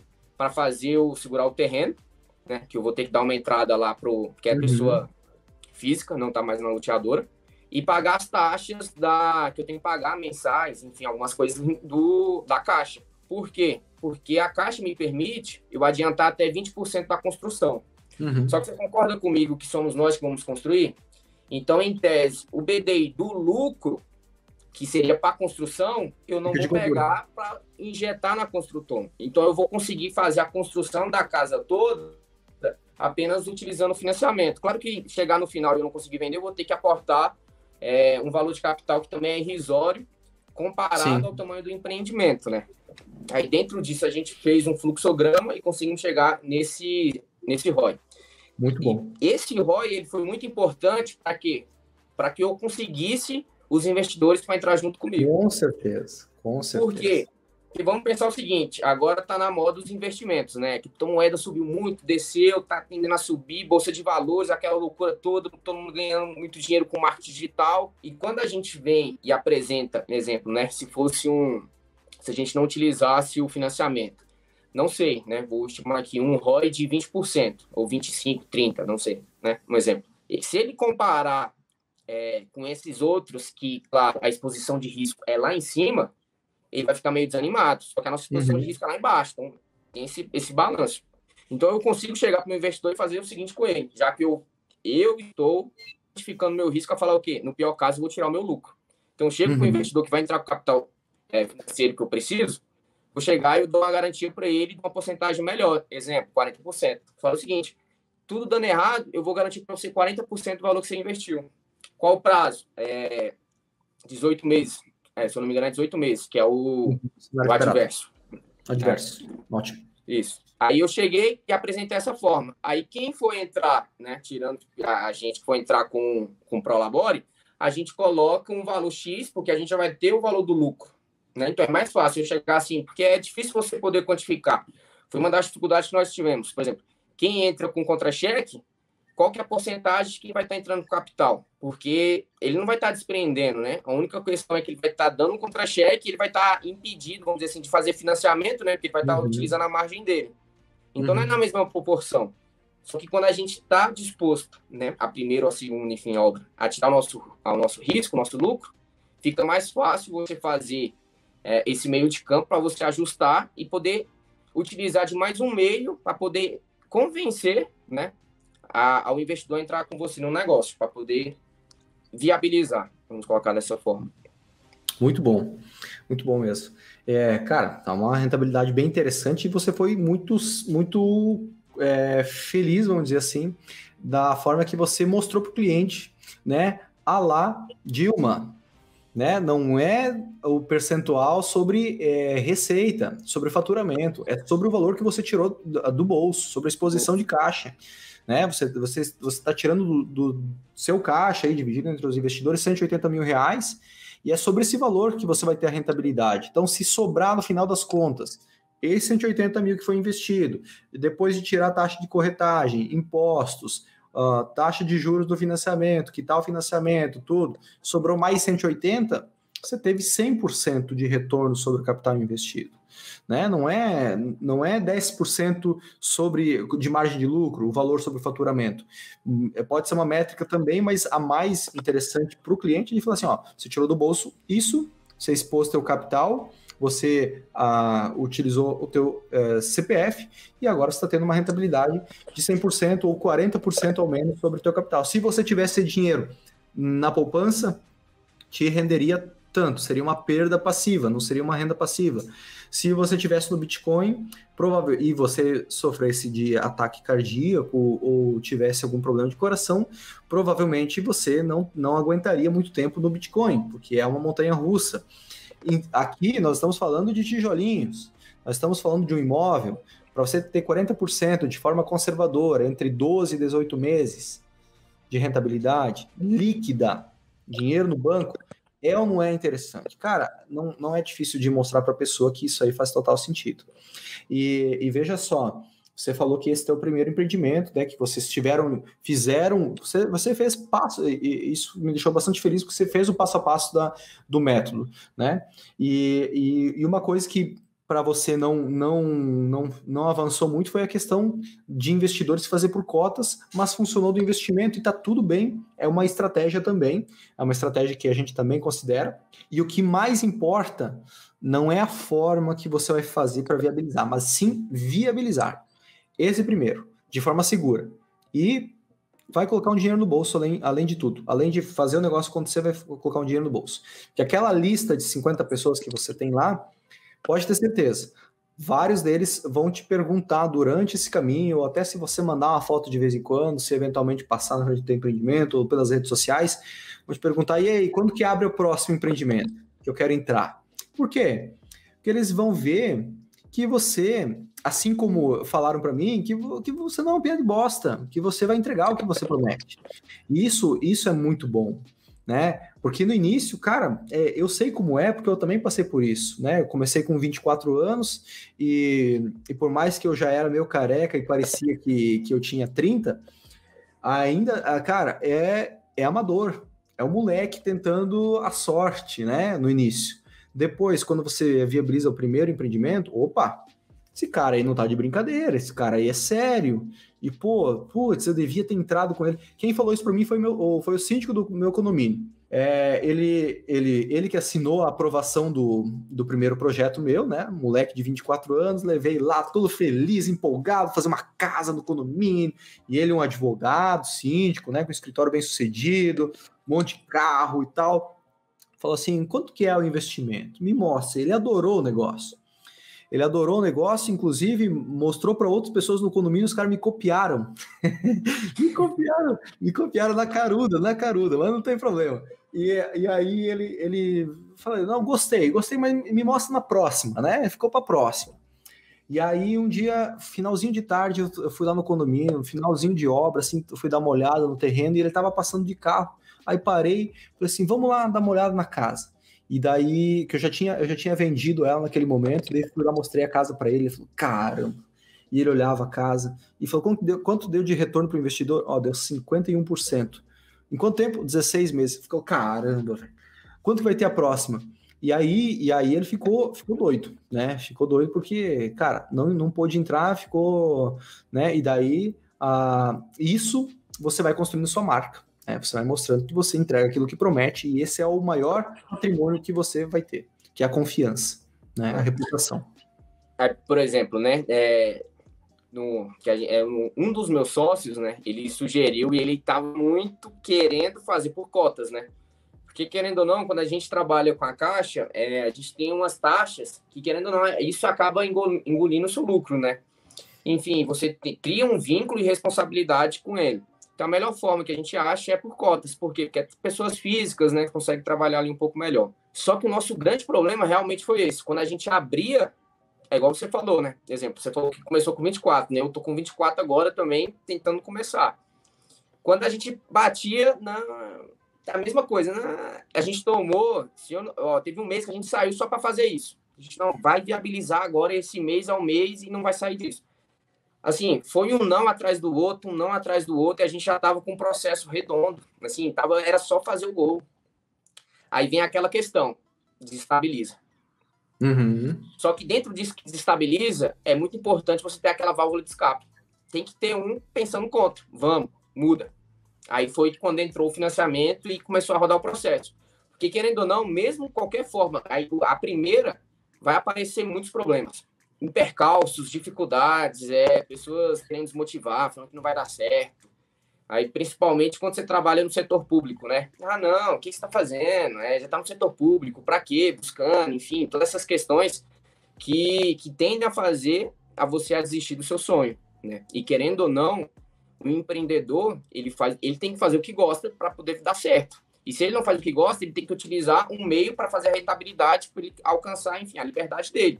Que essas pessoas que nós buscamos para ser os investidores para entrar conosco.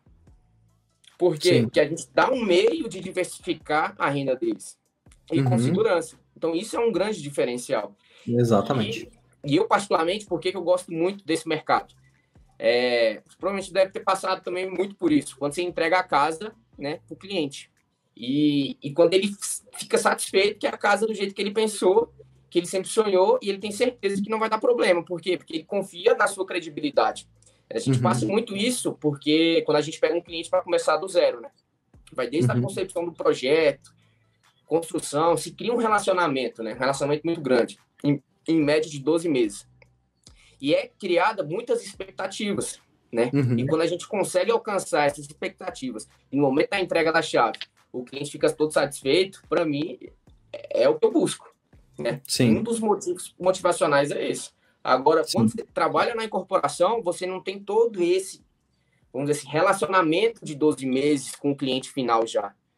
Que pode dar problema em engolir a sua margem de lucro, vamos colocar dessa forma. Exatamente. E outra coisa que é muito ruim, que é você lutar por preço de construção. Isso não existe. E quando você fala isso para o cliente, ele acha que você está ganhando dinheiro em cima da obra, né? Sim. Então é que a gente teve que colocar metodologias em cima disso para poder mostrar que a gente não está ganhando dinheiro. É igual a incorporação. A incorporação, a diferença é que a gente chega lá e fala, não, o preço de venda do mercado é esse, a minha casa é esse. Vai querer ou não, né? Claro. Exatamente. Enfim, não quero por causa disso, a gente negocia até onde dá a nossa margem, não deu, infelizmente fica inviável para a gente. Fica mais fácil. Com certeza, com certeza. E alguém aí deve estar, nós estamos ao vivo aqui, se você estiver ouvindo, assistindo a reprise ou se estiver ouvindo pelo podcast, alguém aí comentou, 40% de lucro em 12 meses não é muito? É muito dependendo do teu ponto de vista, dependendo da sua estratégia. Quando você tem uma estratégia muito sem ter uma visão de longo prazo, isso pode parecer bastante, só que se você está começando do zero, como o Breno está começando na incorporação, viabilizou agora um empreendimento, como eu comecei, ele também com 24 anos, eu com 24, seja você da área da construção civil ou não, seja você já com 30, 40 anos de idade, indiferente, se você está começando do zero, você não pode se dar o luxo de oferecer para o cliente, olha só, eu não tenho experiência com obras, eu não tenho dinheiro nenhum, eu vou captar 100% dos recursos de investidores, então é só você que vai colocar o dinheiro no negócio, tá? E eu vou te dar só 10% de lucro, beleza? Sobre o teu valor investido. Quem que vai entrar, cara? Quem que vai entrar? Então, assim, ó, eu tenho um valor comigo que o primeiro empreendimento você tem que colocar dinheiro no bolso do investidor. Se você está fazendo com essa estratégia de parceiros de investidores. Está começando do zero, não tem capital próprio, não tem recursos, vai buscar com o investidor. Essa é a forma democrática de você ingressar no mercado imobiliário, porque só depende de você. Olha o Breno. O Breno fez uma lista de 50 investidores, não deu certo, bateu na trave, quase desistiu, o que é normal, mas não, vou tentar com outra estratégia, viabilizou. Né? Muita gente já teria desistido antes mesmo de ter começado. Só que encontrou uma forma de romper o teto de vidro da incorporação imobiliária, que é o quê? Fazer o primeiro empreendimento, viabilizar o primeiro empreendimento. O que a maioria quer fazer? Eu vou esperar até ter o dinheiro todo para poder comprar o terreno, construir e vender. E aí começou a aparecer os fiozinhos brancos, se ainda tiver cabelo, né? E aí vai começar.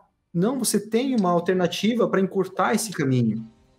Para você mesmo sem capital próprio, começar a construir para vender, que é através de parceiros investidores. Se você ainda não tem lastro no banco, se o banco não te vê como um bom pagador, não vai liberar crédito para você, você pode buscar esses recursos com outros parceiros, através do CPF deles ou através dos recursos que eles aportam.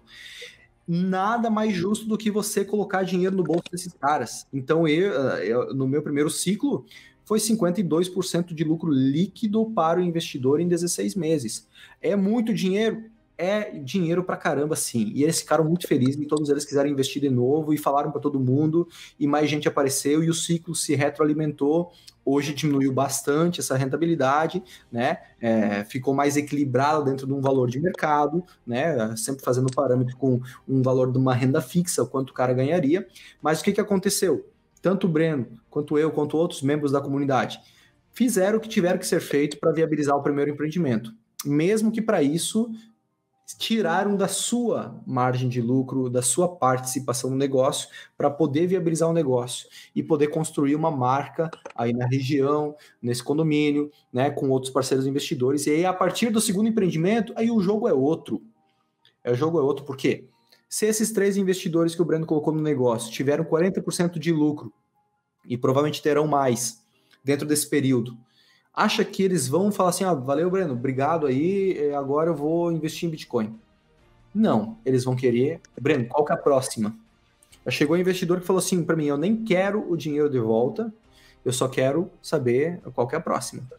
Já chegou em alguns investidores, e isso me deixa orgulhoso, de certa forma, que nunca pisaram na obra. Né? Hoje eu tenho parceiros investidores que são do norte do país, que são de outras regiões, e eles nunca vi na frente, inclusive. Por quê? Porque depois que você vai começando a gerar um lastro de confiança e cumpre o que promete, tudo, cara, já rompeu o teto de vidro. E isso é poderoso demais, né? Você estar no mercado, que é o mercado imobiliário, que é extremamente seguro e rentável. Estar na incorporação imobiliária, que é a etapa mais rentável do mercado imobiliário. Não tem outra etapa mais rentável se você souber como estruturar da forma correta. E ter recursos em abundância com parceiros investidores, com financiamentos e tudo, cara, aí é só fazer o beabá e viabilizar o empreendimento, fazer estudo de mercado, gerenciar bem a obra e partir para frente, né? Aí, Léo, só... Pode falar.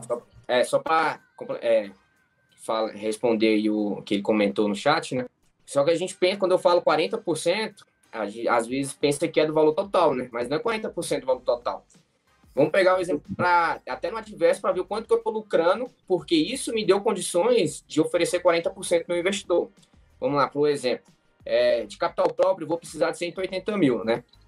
Uhum. Só que eu só vou captar nessa primeira rodada 100 mil. Por quê? Porque é para eu segurar o lote.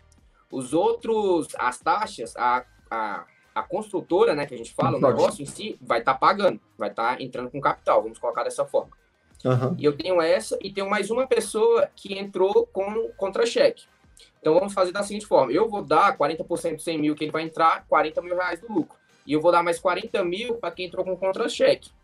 Então disso tudo eu tenho 80 mil né, que eu ganhei, 80 mil eu vou dar. No cenário adverso eu estou ganhando 180 mil líquido, no adverso. Então eu estou ganhando quanto? 100 mil. Por isso que eu consegui ter essa oportunidade de chegar e falar para ele o seguinte: eu te ofereço 40%. Mas por que eu estou te oferecendo 40%? Porque você vai ser o primeiro que está entrando comigo. Nas demais, não vai ser 40%, porque eu não consigo te garantir. Nessa, eu te garanto, porque é a primeira e eu estou tirando o meu lucro. Só que, na verdade, claro, estou tirando também. Só que como eu fiz uma viabilidade, utilizando como parceiro a Caixa, contra-cheques, enfim, que somos meus sócios, que somos, eu me coloco como investidor, né? A gente coloca como investidor, eu tenho essa opção de oferecer 40% e não vai ser um valor considerável no fim do empreendimento. Então, por isso que a gente optou por essa opção. Perfeito. Exatamente, exatamente. Por isso que a conta de padaria ficou para trás. A gente tem que fazer outras análises, outras percepções. O pessoal só fala, tá, mas do faturamento, quanto que vai sobrar para mim? Não é só essa conta. A margem de lucro é importante, sim, é uma métrica importante a ser analisada, mas dependendo da forma que você faz a estruturação, você cria uma alavancagem de forma segura, muito atrativa, com uma exposição baixíssima de caixa, que viabiliza o negócio, que mesmo você queimando esse imóvel, tendo que vender ele a um valor abaixo do preço de mercado para gerar liquidez rápida, está sendo totalmente atrativo e viável construir e vender. E, obviamente, você vai buscar não só o cenário esperado, mas como o ideal, né? Como você tem uma baixa exposição de caixa durante a construção da obra, não tem muitos motivos para você ter urgência na venda do imóvel. Né? Você pode aguardar lá quando estiver dando a primeira demão de tinta, quando estiver instalando as esquadrias. Esse é o momento que as famílias falam, caramba, né, a casa está pronta, já dá para vir morar. E aí você tem uma percepção de valor do mercado mais alta desse teu imóvel a ponto de eles pagarem o que você está pedindo. E hoje, né, um dos meios que dentro da viabilidade a gente desconsidera todos os custos possíveis, né? Dentro deles é a venda se for através de um corretor, né? Que você até recomenda para, enfim, né, que são profissionais, etc. Eu não cheguei nessa etapa, então eu não consigo, vamos dizer assim, opinar com clareza e com experiência. Sim. Mas dentro da minha visão, o que eu consigo enxergar? Hoje a gente tem uma facilidade muito grande, que é o quê? A internet, marketing digital. A gente consegue fazer anúncios com uma facilidade para chegar em diversas pessoas muito grande e com baixo custo, pequeno, aliás. Baixíssimo, então, baixíssimo. Dentro da proposta do empreendimento, nós já temos planejado fazer essa divulgação quando a casa já estiver na parte cinza, né? Para que não seja necessário, né? Mas se for claro, a gente vai estar contando o intermédio do corretor. Por quê? Aí a sua margem de lucro aumenta. Você, se quiser, pode estar, né, remunerando a mais o investidor, vai estar passando mais confiança, porque igual você falou, é bem melhor você prometer algo razoável para o investidor e você superar, porque ele vai confiar muito mais em você, ele vai dar muito mais valor em você. Ele vai que no próximo, ele não vai ter nem dúvida, ele vai falar assim, não, Moreno, vamos lá. Pô, Léo, não, você é sensacional, vamos lá, você supriu as minhas necessidades e passou muito mais. Eu não esperava isso, eu achava que você fosse entregar menos, né? Tanto é que acontece muito isso nas obras. Quando a gente faz obras, o cliente acha que a gente vai entregar menos. Não, isso que a gente tem que estar sempre superando as expectativas dos outros, para a gente fazer um bom trabalho. Perfeito, exatamente. E esse mercado, né, que você está inserido aí, assim como o meu, nós geralmente vendemos para pessoas que estão num raio próximo. Vamos, né, é que Brasília tudo é meio longe, né? Mas mesmo assim você tem um raio de interferência. Assim, a família que está querendo comprar nesse bairro, nesse condomínio que está construindo, provavelmente mora nessa região, ou você já sabe, tem muita gente daquele local que tem interesse em vir morar aqui.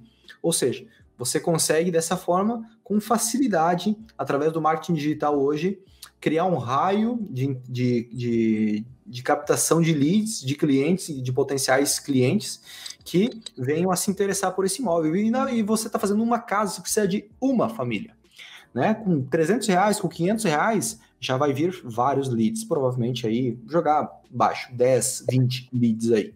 E você precisa fechar com uma família, né? Então, com R$500, provavelmente, você hoje, né, falando em números de hoje, você já vai conseguir gerar liquidez desse imóvel, se você otimizar da forma correta o marketing digital. Inclusive, lá na comunidade tem um curso lá, e agora a gente vai criar um novo módulo nos próximos meses, provavelmente, que é eu fazendo marketing digital, o Lucas otimizando essa nossa estratégia para nós vendermos também diretamente. Pode ser que venda através de corretor de imóveis, mas a gente quer validar, testar e validar diretamente por nós, tanto para nós termos uma margem de lucro maior, quanto também para poder mostrar para vocês lá a estratégia que nós estamos adotando aqui para fazer essa venda, né? Porque a gente está falando, por exemplo, uma das casas 4 milhões e 200, né? A gente está falando de 5%, a gente está falando aí de ixi, me deu um branco agora, 4 milhões e 200 mil reais. 200 mil reais. É muito considerável. Tá, e se eu gastar 20 mil reais em marketing digital para vender essa casa? Tá valendo a pena, né? Tá valendo a pena ainda, mesmo se eu gastasse 20 mil reais, mas não vai passar de 2, nem 1% do custo total que eu teria através de corretores. Embora eu goste de corretor de imóveis, né? Eu fui corretor, eu gosto, está com 3 equipes aí esse imóvel, mas se viabilizar a venda direta, assim como você vai fazer, por que não, né?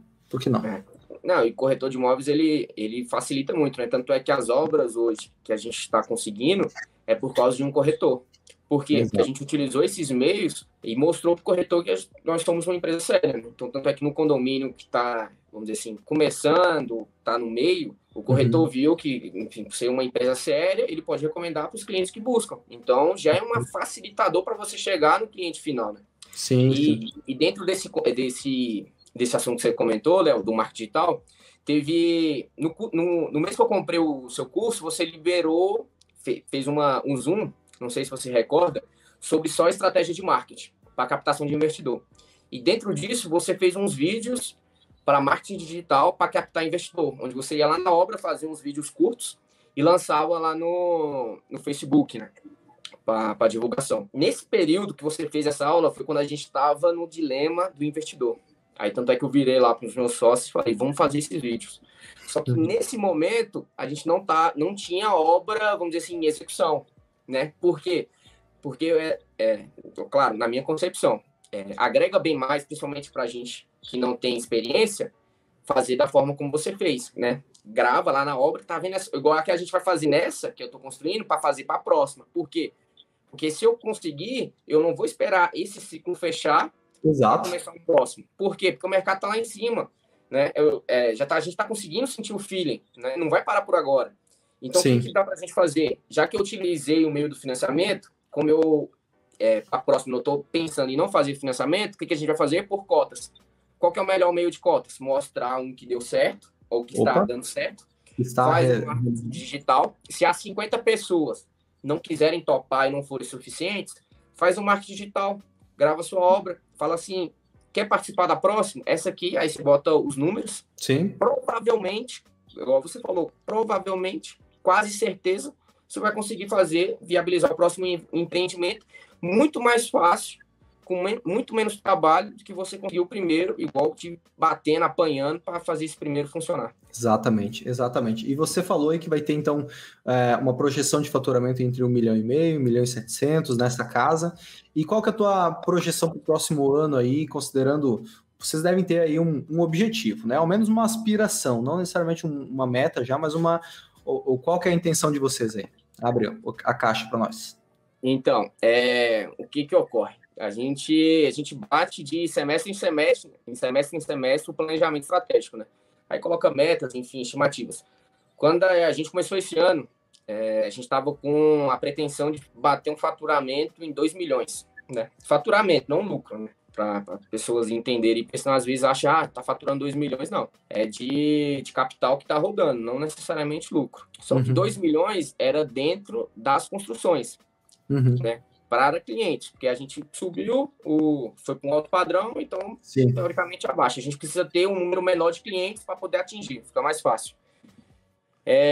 Esse mês, né, dando certo, a gente vai conseguir bater só questão de construção. Que a gente está faltando, tem 2 contratos aí que tá pendentes aí para poder fechar, a gente vai conseguir. Então, com esse faturamento da casa, a gente vai conseguir praticamente quase que dobrar, né? Vai estar praticamente quase dobrando ali para 4. Não decidimos ainda, né? Porque tem que sentar eu e os meus sócios para poder decidir, mas se a gente for botar como faturamento, a lógica é sempre dobrar, né? Sim, não faz sim. sentido. Então, se a gente consegue bater agora 4, o próximo ano tem que ser 8. Exatamente. Vamos relembrar a nossa digníssima presidente, né? Nós temos que dobrar a nossa meta aí, quando a gente bate ela. Não, ótimo, perfeito. Tá ótimo. E tem uma questão, né, que a gente fala o seguinte, quando a gente foi decidir esse faturamento, a nossa meta seria 1 milhão, né? Não, 1 milhão de faturamento é considerado. Só que aí nós 3 decidindo, aí sempre tem aquela questão, né? Sonhar grande e sonhar pequeno tem o mesmo trabalho. Mesmo trabalho. É melhor sonhar no grande, faz um planejamento. Se der errado, você pelo menos chegou perto do que você pensou grande e não do que você pensou pequeno. Exatamente. E eu acredito muito numa coisa, né? Quando você fala e escreve, aquilo ali, o universo conspira a favor para te trazer aquilo. Tem um poder absurdo. Tem um poder absurdo. É um poder surreal. Então, por isso que, até para quem está assistindo aí, quando for estabelecer meta, algum objetivo, pense em cima. Não, como é que eu vou conseguir? Não tem como. Não, escreve, coloca como meta, que vai aparecer um meio, vai aparecer um curso, vai aparecer alguma coisa, uma ideia. A partir do momento que você traça um plano, começa num desejo, depois se torna um objetivo, depois se tornam metas, depois se tornam micro tarefas, e se você tiver a disciplina e a consistência de ir batendo uma por uma, dia após dia, uma micro tarefa, aquele grande objetivo se torna apenas um passo a mais que você tem que dar todo dia, e é isso aí no final das contas, né? Então, eu também tenho essa estratégia de criar grandes metas, de criar grandes objetivos, porque é melhor a gente mirar na lua e acertar nas estrelas do que mirar nas estrelas e acertar no morro, né? Então, criando isso, quando você cria uma meta grande, eu quero fazer o meu primeiro empreendimento em 2021. Né? Um lado do teu cérebro, o Tico e o Teco brigam, né? Fala, meu Deus do céu, não dá mais tempo, não sei por onde começar. Cara, cria isso e a partir disso aí fala assim, tá, o que eu tenho que fazer? Qual que é o meu próximo passo? E aí vai riscando um a um, porque o caminho vai aparecendo, vai surgindo. E a gente não precisa ver depois da curva, a gente só precisa ir até na próxima curva. E depois da próxima curva da estrada, a gente vê a próxima. E assim a gente vai. E a coisa vai acontecendo, vai fluindo. Né? Agora, o frustrante é criar uma meta pequena e bater ela. E aí você fala e manter a mesma meta para o próximo ano. Fala, caramba, eu poderia dobrar a minha meta para o próximo ano e como se fosse viver 2 anos em um, ou realizar o que eu realizei, o que eu realizaria em 2 anos em um, ou seja, acelerar de certa forma os meus resultados aí, do que apenas manter essa constância, né? Vai também do objetivo de cada um, mas, cara, é o mesmo gasto de energia e de tempo, né? Exatamente. E tem o pior também, né? Quem coloca meta pequena, eu já vi, né? Companheiros meus fizeram isso, colocaram meta pequena, atingiram a meta e simplesmente desistiram. Não, tá bom, tô satisfeito. É opinião, né? Igual você falou, cada um tem seu objetivo. Seu objetivo é esse, então tá atingido, tá com sucesso. E se você pudesse dar um conselho para quem está aqui assistindo, para quem está ouvindo o podcast, com base no que você teve de experiência nos últimos meses, nos últimos anos e no teu ingresso na incorporação imobiliária, qual conselho você daria para quem está começando agora? Afinal, o melhor conselho que a gente tem não é de quem já está lá em cima da montanha, gritando lá embaixo, vem que aqui é bom. Não, é quem está um degrau acima. Como você acabou de viabilizar teu empreendimento, né? Você está com tá fresco todo esse desenvolvimento que você teve nos últimos meses. Então, qual conselho você daria para quem está pensando em ingressar na incorporação imobiliária, quer construir o primeiro imóvel para vender? Léo, se eu tivesse vamos colocar assim, se eu pudesse dar um conselho para mim mesmo, quando eu comecei, era não desistir no primeiro não. Por quê? Porque se eu não tivesse desistido no primeiro não, eu já teria começado bem mais cedo. E se eu não tivesse desistido no primeiro não, eu não teria o risco de desistir completamente. Uhum. Porque qualquer coisa que você vai fazer na sua vida vai ter um não, que vai ter uma barreira. Nada é uma linha reta. Isso não existe, nada. Qualquer objetivo não é uma linha reta. Ela é curva cheia de obstáculos. E você pode perceber, normalmente as pessoas desistem quando elas recebem o primeiro não. Uhum. Ou seja, o não do investidor, o não do não deu certo, um familiar falou que não dá certo. Enfim, essa é a pior situação que tem. Perfeito. Eu super agradeço você, Breno, por ter participado aí com nós desse podcast. Trouxe muitos insights para todos nós aqui. Tenho certeza que todo mundo conseguiu tirar grandes insights de quem está no campo de batalha construindo para vender aí. E espero daqui um ano e meio, a gente está fazendo um novo podcast, quem sabe ao vivo aqui em Balneário Camboriú, de você já no teu segundo, terceiro empreendimento aí, viabilizando os negócios. Breno, muito obrigado aí pela tua participação, pela tua disponibilidade. Léo, eu só queria te agradecer, né, pelo convite. E só para fechar, isso que eu estou fazendo hoje aqui contigo, eu falei com os meus sócios lá no início. Quando a gente estava assistindo suas aulas, eu falei assim, eu vou conseguir, eu vou fazer isso dar certo e eu vou ter uma conversa ao vivo com o Léo, né? Tanto é que teve um evento que você fez para fazer um vídeo, para conseguir não sei, para poder bater um papo contigo aí no Balneário Camboriú. Eu gravei o vídeo, eu tava na correria louca, tanto é que você foi no último dia, eu gravei lá à noite ali, buscando essa oportunidade. Então, eu agradeço aí pelo convite, né? E eu tô muito feliz aí de ter batido esse papo aí com você ao vivo e falando, mesmo que seja online, né? Mas assim, ao vivo, como eu falo, da forma sem ser gravado. Então, legal. Agradeço e espero ter agregado de alguma forma aí pelo pouco conhecimento que eu tenho. Logo vamos ter a oportunidade de conversarmos presencialmente aqui em Balneário Camboriú, em breve. Pode deixar. Fechou, Breno? Tamo junto. Muito obrigado a todos aí e até mais. Valeu. Tchau. Valeu.